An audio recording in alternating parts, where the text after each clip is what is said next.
A very good morning to all of you. Shri Gayatri Shikshan Niketan विद्यालय की online classes में आपका स्वागत है। आप लोग सही पढ़ रहे हैं मैथ में दोस्तों आपके एक्सरसाइज नंबर 1 सेट्स समुच्चय, उसके बारे में आप पूर्व नॉलेज ले रहे हो। क्या होते हैं समुच्चय, क्या उनके अंदर प्री डिफाइंड सेट्स, मैंने आपको पिछले लेक्चर में बताया था। प्री डिफाइंड सेट्स कौन कौन से होते हैं, नेचुरल नंबर्स बताए थे, आपको आई के बारे में, पूर्ण संख्याओं के बारे में बताया था, आपको वास्तविक संख्याओं के बारे में बताया था। लास्ट टाइम मैं आपको बता रहा था समुच्चय के अंदर प्रयुक्त होने वाली महत्वपूर्ण शब्दावली, जिसमें मैंने आपको 2 पॉइंट्स के बारे में बता दिया कि बिलोंग्स टू क्या होता है, डज नॉट बिलोंग्स टू क्या होता है। आज मैं इससे आगे का बता रहा हूं आपको 3rd पॉइंट। इसके अलावा एक वर्ड और आता है फॉर एवरी। कैसे बनाया आप लोगों ने, ऐसे बी बनाकर ऐसे इसको काट दो, पूरा नहीं, यहां से इसको चालू करते हुए ऐसे काट दो। This is the sign of for every. For every इसको अंग्रेजी में बोलते हैं फॉर एवरी या फॉर ऑल। हिंदी में बोलते हैं प्रत्येक के लिए, प्रत्येक के लिए। हिंदी में क्या बोलते हैं, प्रत्येक के लिए। जैसे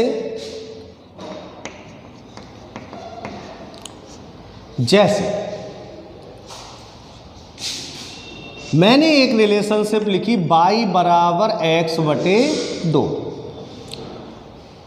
मैंने एक रिलेशनशिप लिखी y और x के बीच में, y बराबर x बटे 2 एक संबंध है। पीछे मैं लिख सकता हूं कॉमा लगाकर for every x belongs to capital N। x का मान जो है वो बिलोंग करेगा किसमें से, प्राकृत संख्या में से। फॉर एवरी सभी मान बिलोंग करेंगे, जितने मान n में है ना सभी मान बिलोंग करेंगे प्रत्येक के लिए। x के प्रत्येक मान के लिए, कहाँ से मान के लिए, कैपिटल N में से प्रत्येक मान के लिए। ये वाला रिलेशनशिप जो है वो अलाउ हमने किया है। तो यह जो होता है उपयोग है, इसका मतलब इसको इस तरह से प्रयुक्त करते हैं कि for every x belongs to, निश्चित है आगे सेट आएगा, कहाँ से बिलोंग करेगा, कोई भी सेट में से करेगा, चाहे वो नेचुरल नंबर हो, चाहे आपका रियल नंबर हो, चाहे आपका इंटीजर हो, चाहे आपका कोई भी हो, आपके पास सेट जरूर होगा पीछे, आगे आपके पास क्या होगा, फॉर एवरी का चिन्ह। इसका मतलब सभी अवयव आएंगे, क्या आएंगे, सभी अवयव आएंगे, प्रत्येक अवयव आएगा। 4th पॉइंट, इस तरह का चिन्ह भी देखोगे आप, इस तरह से ये आपका चिन्ह होगा, वो होगा अंग्रेजी में सच डैट, और बोलना भी आपको इसी तरह से है, ऐसे ही मैं पढ़ाऊंगा। सच डैट का चिन्ह है इस प्रकार,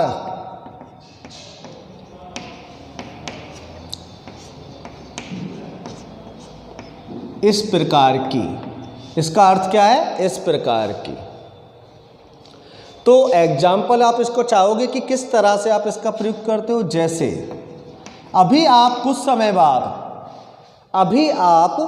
समय बाद समुच्चय को व्यक्त करने की विधियां पढ़ोगे, समुच्चयों को व्यक्त करने की विधियां पढ़ोगे, जिसमें 2 विधियां होती हैं, एक तो रोस्टर रूप और एक होता है समुच्चय निर्माण रूप। एक तो होता है रोस्टर रूप और एक होता है समुच्चय निर्माण रूप। आप अपनी बुक्स में देख भी सकते हो, आगे के टॉपिक आपके ये हैं। तो रोस्टर रूप तो है ही अपनी जगह, समुच्चय निर्माण रूप को आप देखिए, मैंने आपको यहाँ पर लिख दिया इस तरह से, जैसे x such that, x such that, okay, such that, only दोनों डॉट आएंगे, such that, x such that. X अंग्रेजी वर्णमाला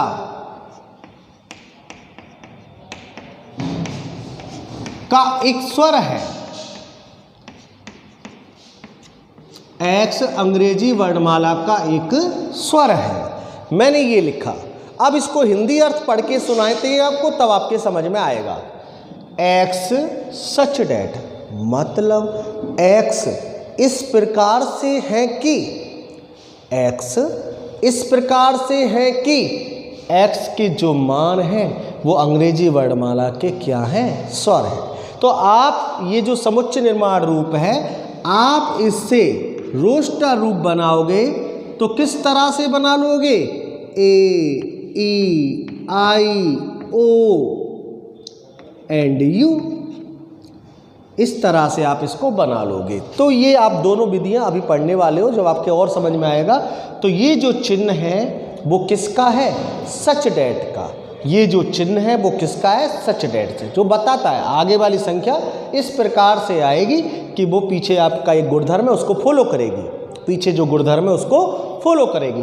कि एक्स के मान इस प्रकार से आएंगे कि एक्स अंग्रेजी वर्णमाला के क्या होंगे, स्वर। तो दिमाग लगाया, अंग्रेजी वर्णमाला के कौन से स्वर होते हैं, ए ई आई ओ यू, लगाकर ये बना दिया मैंने रोस्टर रूप। दो रूप होंगे, ये रोस्टर रूप, ये समुच्चय निर्माण रूप। समुच्चय निर्माण रूप से रोस्टर रूप बनाना आपको सीखना है, और जो आप आगे पढ़ने वाले हो। तो लेकिन मुझे यहाँ पर आपको क्या बताना था, सच डेट का उपयोग। आप उपयोग समझे, ऐसी मैं उम्मीद कर रहा हूँ उपयोग आपको समझ में आएगा। फिफ्थ पॉइंट, IFF, एक वर्ड इंग्लिश में लिखा है मैंने IFF। इसका इंग्लिश मीन्स होता है इफ एंड ओनली इफ। जरूरत पर जहाँ जहाँ पड़ेगी उनको उपयोग में हम लेंगे।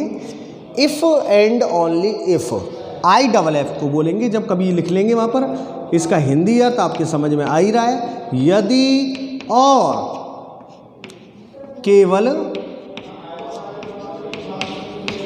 यदि। हिंदी अर्थ आपके समझ में आ गया। इसका हिंदी अर्थ होता है यदि और केवल यदि, इफ एंड ओनली इफ। यदि और केवल यदि, जो ये आपने वर्ड देखा है, इसका आप उपयोग करते हो किसी इक्वेशंस को सॉल्व करने में। कहीं पर इक्वेशंस में आ जाती हैं x बराबर y, y बराबर z, आप लिखते हो अगर इस तरह से, आप वहाँ पर लिख सकते हो क्या, या z बराबर x, कुछ भी लिख सकते हो आप। तो ये इफ़ एंड ओनली इफ़, यदि और केवल यदि, ऐसा होना चाहिए। तो ये कुछ चीज़ें होती हैं, वहीं पर आपका प्रयोग में आएगा आपका। यहाँ पर आपको इसका एग्जाम्पल देना जरूरी भी नहीं है, ये काम भी बहुत कम आती है चीज़। बस आपको ये पता रहना चाहिए इसका मतलब क्या है। इसका मतलब क्या है, यदि और केवल यदि।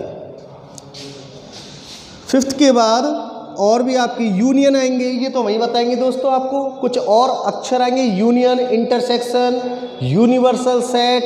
ये आपको जब आपको टॉपिक पढ़ाएंगे वहीं पर बाकी के आ जाएंगे। इन सभी जो 5 आपको दिखाए हैं, इन सभी का जो वेरियस उपयोग है वो आप अपने आप से समझ लें और याद करें इनको, क्या इनके मतलब होते हैं, इंग्लिश वर्ड्स क्या हैं इनके, और इनके हिंदी वर्ड्स क्या हैं, इनका उपयोग क्या है, किस तरह से इनका उपयोग करते हैं, ये सभी आपके दिमाग में होना चाहिए।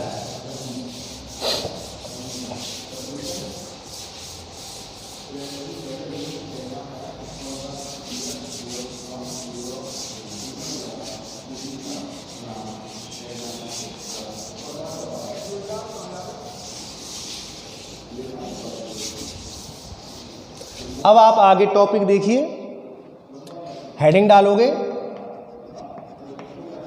समुच्चय को निरूपित करने की विधियां।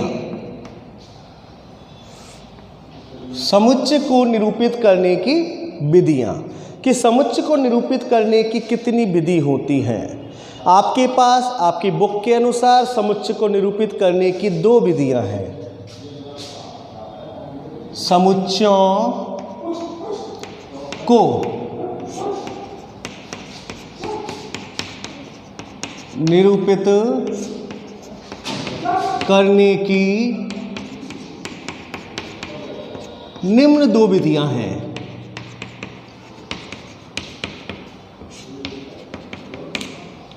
फर्स्ट,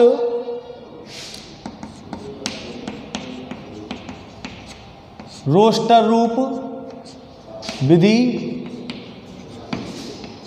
सेकंड, समुच्चय निर्माण रूप विधि।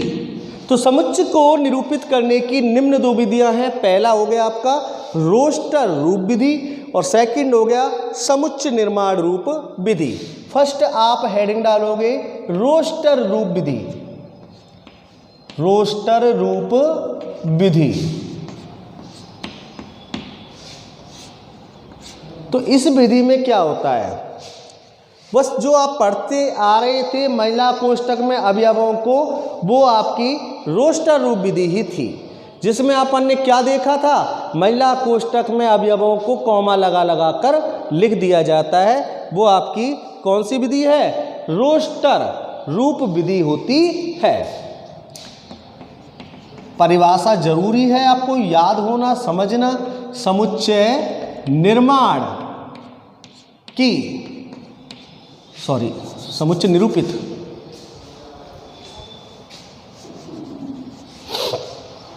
समुच्चय को निरूपित करने की इस विधि में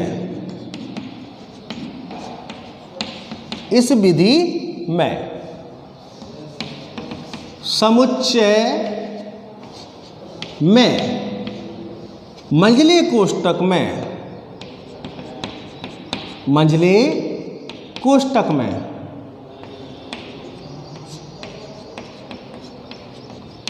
सभी अवयवों को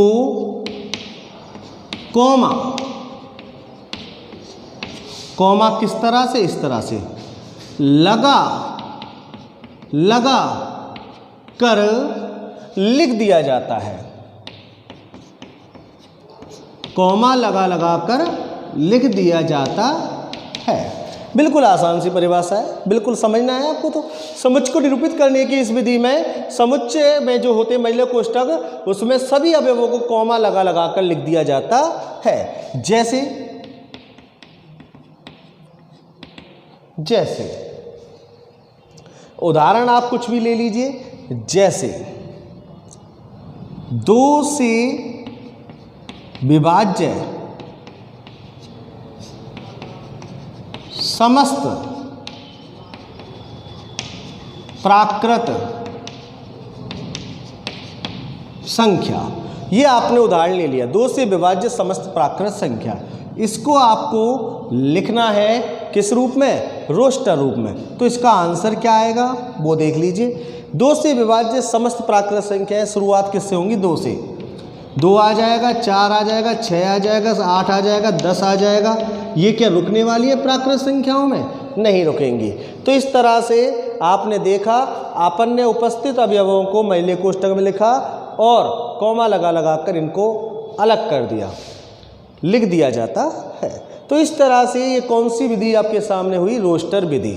सेकंड, जैसे और उदाहरण देना है आपको, जैसे एक उदाहरण और दे देते हैं। जैसे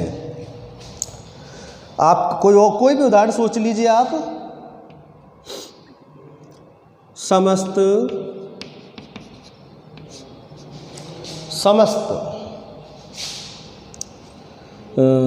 संख्याएं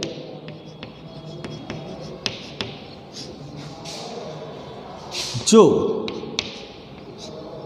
5 से बड़ी एवं 10 से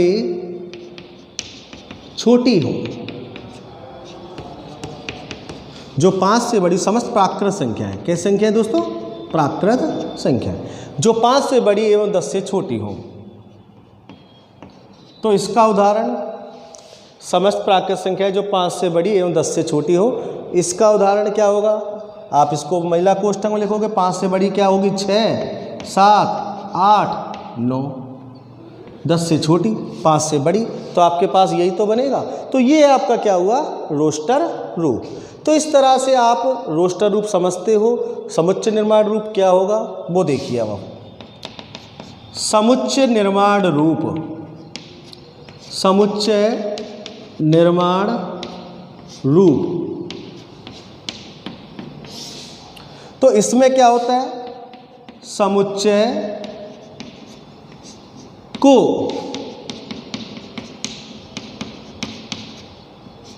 निरूपित करने की इस विधि में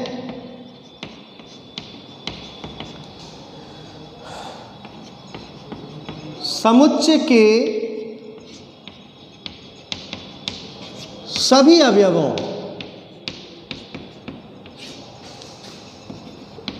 के मध्य एक उभयनिष्ठ गुणधर्म प्राप्त किया जाता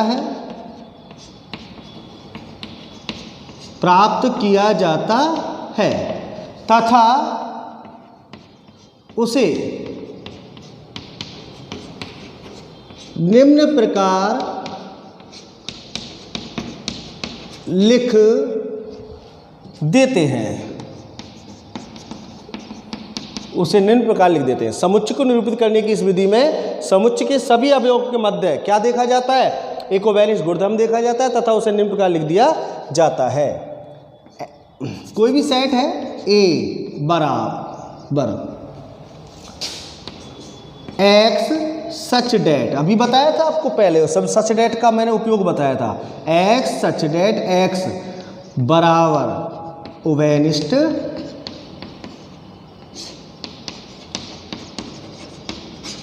गुणधर्म। तो एक्स सच डेट एक्स बराबर उभयनिष्ठ गुणधर्म, जो जिस गुणधर्म से आपका रोस्टर रूप मिला है, जिस गुणधर्म से आपका रोस्टर रूप मिला है उस गुणधर्म का पता लगा लेते हैं आप, और उस गुणधर्म का पता लगाने के बाद उस गुणधर्म को लिख दिया जाता है। उदाहरण आप इसके लेंगे, जैसे मैं इसको मिटा देता हूँ यहाँ से, आपने लिख लिया ऐसी उम्मीद करता हूँ। आप पेज को रिज्यूम करके लिख सकते हो सब कुछ, ठीक है। ये नॉलेज आपको मेरे हिसाब से होगी, आप ऑनलाइन क्लासेज पढ़ रहे हो, पेज को रिज्यूम करके आप सब कुछ लिख सकते हो। ये ऑनलाइन है, यहाँ पर कुछ भी नहीं छूटता है। जब कभी ऑफलाइन होते हो मतलब स्टूडेंट्स जब सभी सामने होते हैं, जब कई बार मिटा देते हैं तो हो सकता है रह भी सकते हो, लेकिन ऑनलाइन वीडियो में आप पीछे जाकर फिर से उस मैटर को पढ़ सकते हो, देख सकते हो। समझो क्या कहना चाह रहा है। जैसे उदाहरण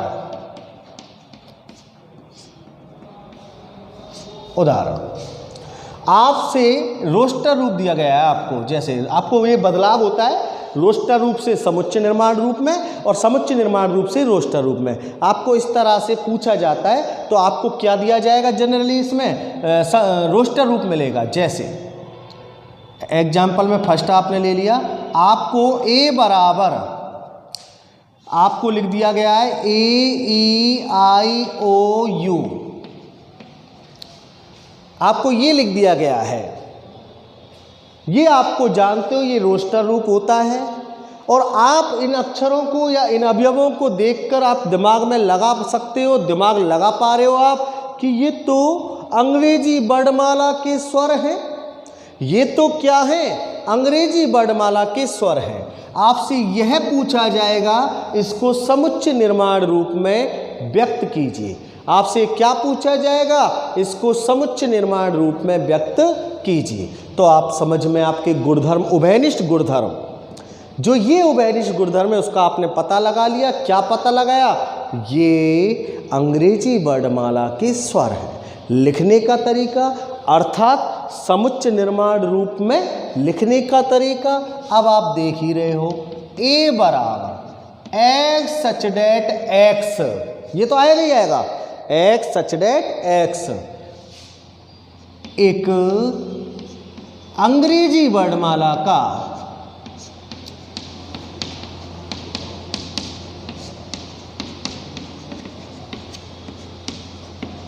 स्वर है। एक अंग्रेजी वर्णमाला का क्या है, स्वर है। तो इस तरह से रोस्टर रूप से समुच्चय निर्माण रूप आप सीख चुके हो। एक b बराबर मैंने लिख दिया है आपके सामने, वो देखिए मैं किस तरह से लिख रहा हूँ। 1 3 5 7 9 और आगे मैंने उसको डॉट डॉट डॉट छोड़ दिया है। क्या देख रहे हो आप लोग इसमें? b बराबर, ये तो रोस्टर रूप है जिसमें महिला कोष्टक में अवयवों को कॉमा लगा लगा कर लिख दिया जाता है। इसमें आप क्या देख रहे हो? अरे सर ये तो प्राकृत संख्याएं हैं और कैसी है? विषम। कैसी है? विषम। तो उभयनिष्ठ गुणधर्म का पता लगाया आपने? क्या उभयनिष्ठ गुणधर्म इन सब के बीच में? ये विषम प्राकृत संख्या है। तो लिख दीजिए इसको, x सच डेट x एक विषम प्राकृत संख्या है।